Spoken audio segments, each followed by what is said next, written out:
यहाँ पर बेटा बहुत सारे मतलब बच्चों के मन में ये रहता है कि यार दो चीजें हैं, सिलेबस हम कैसे करें, आप तो करा रहे हो, हम कैसे करें। बच्चे एक चीज बता मुझे, टोटल सिलेबस कितने साल का है? सर 2 साल का। कितने चैप्टर हैं? 100 चैप्टर हैं। कितने महीने हैं? 9 से 10 महीने होते हैं। तो कहीं ना कहीं सिलेबस कभी कभी पेस में तो होगा ही। तो तुझे बेटा एडजस्ट करना पड़ेगा कैसे भी करके। सर हम कितना एडजस्ट करें? जितना ज्यादा तू कर सकता है, मेहनत कर पूरी। क्यों सर, अगर मान लो नहीं हो पा रहा है, कैसे नहीं होगा? तो लगा तो रहे कम से कम। अगर मेहनत नहीं करेगा तो बेटा वो वैसे भी नहीं होना। समझ इस बात को।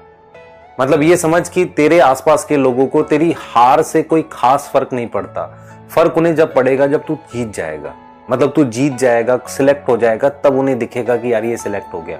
अगर तू हार रहा है तो तेरे को तो वैसे भी वो नेगलेक्ट करके चल रहे थे, वो तो तुझे वैसे भी कुछ नहीं समझते। खुद बताइए बात सही है कि हाँ बिल्कुल है। उनके हिसाब से तो हम वैसे भी कुछ नहीं कर पाएंगे, तीसरा ड्रॉप है, सेकंड ड्रॉप है, या लास्ट ईयर 12th में भी मार्क्स कम थे, इस तरह की बातें हैं उनकी नज़रों में। और उनकी नज़रों में ये है कि यार हमारे बच्चे ज़्यादा अच्छे हैं, उससे तो कुछ होता भी नहीं। तो ऐसे लोग भी तो हैं तुम्हारे आसपास। तो तुम्हारे आसपास तो ट्रस्ट जो है वो तुम्हारे पेरेंट्स का है। मतलब तुम्हारे पेरेंट्स की ब्लेसिंग्स, ट्रस्ट, हमारा ट्रस्ट तुम पर, है ना, ये बना हुआ है। यही तुम्हें बेटा आगे लेकर जाएगा, है ना। ये डिफिकल्ट टाइम है और ये चलता है। मतलब नवंबर, दिसंबर, जनवरी, फरवरी, ये मुश्किल टाइम होता है जब हम सिलेबस को खत्म कर रहे होते हैं। ये वो 4-5 महीने होते हैं जिसमें एक्स्ट्रा एफर्ट लगता है, और ये हर साल लगता है।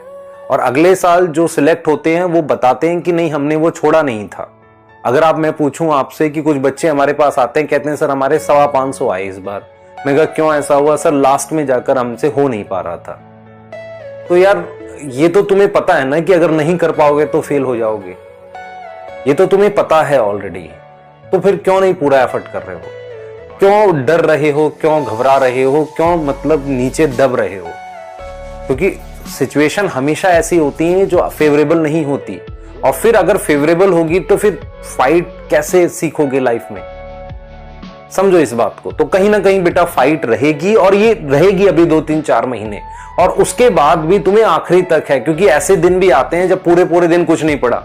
हो सकता है आज ही ऐसा दिन हो। तो उस दिन को कैसे तुमको करना है? तुम्हें बेटा वीकली टारगेट रखनी है, डेली का एक टारगेट बनाना है कि ये काम करके हटना है।